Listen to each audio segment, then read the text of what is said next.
Yeah, I got diagnosed with ADHD 2 months ago. Nearly 3. I'm medicated now for it, and it has absolutely changed my life. Mm-hmm. But I think I'm going to wait there because I can feel myself getting emotional. Because the more I talk about it, you do realize how much it does impact not only yourself, but relationships, friendships, family, and all that sort of good stuff. So we'll save that for another time. Yeah, definitely. But it has been a good emotional roller coaster. Disclaimer, it does not ruin my life. I'm not putting a label on it saying I'm an ADHD victim or anything like that. I'm still Gage. It was just a thing that happened. We got it sorted, took a tablet, and we're all good. We're back to normal, aren't we? We're all gravy, baby. We're all gravy, baby. And I think it's definitely shown of how productive everything can be, even though sometimes things don't go right. We just get back on the horse and be so productive now. That's going to be a very full of tears, quite impactful, raw look into our lives. Yeah, but it'll be needed. I think it will be needed, and I'm ready to open up about it and kind of talk about it. The fact that people listen to it and will help people along the way. And I think that was the whole point of any social media that we started. And the minute that we pushed out social media, gosh, nearly 4 years now?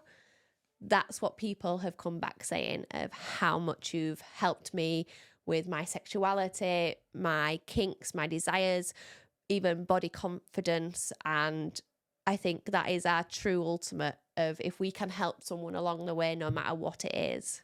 It's going on your deathbed and just knowing that you've made a difference. That's important for me. Yeah, and I think that was a massive thing when I lost my big Instagram. That got to the point of...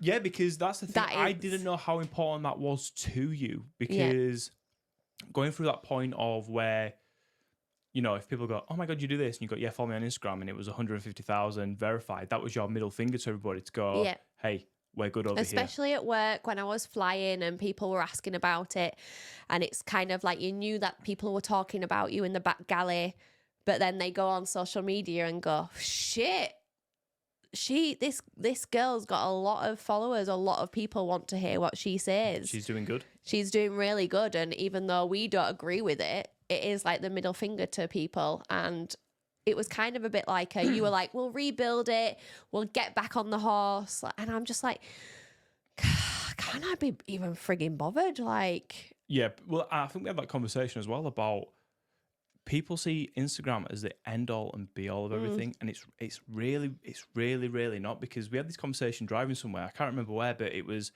you know, what's more important is that you've got nearly 30,000 followers now, and let's face it, we don't put half the effort that we used to do into Instagram, but we've got a really high engaging audience where people will watch the content and they will listen and they will respond, and that's more valuable than having 150,000 with hardly no engagement. Yeah. Because you can't, you know, followers are just followers, and people, your content doesn't go out to everyone. I'm giving free social media advice out here, Mike. What the fuck?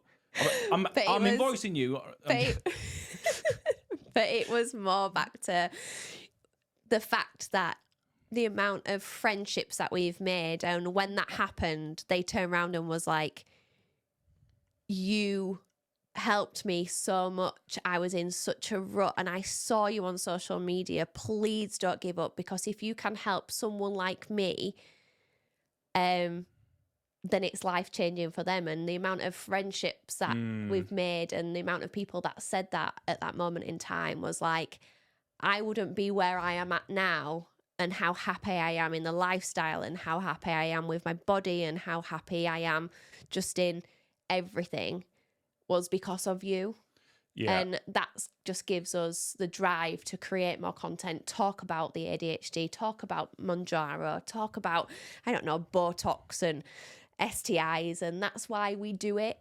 And even though that is going to be a raw episode, is the ADHD one. It's putting it out there, even if it helps just one person.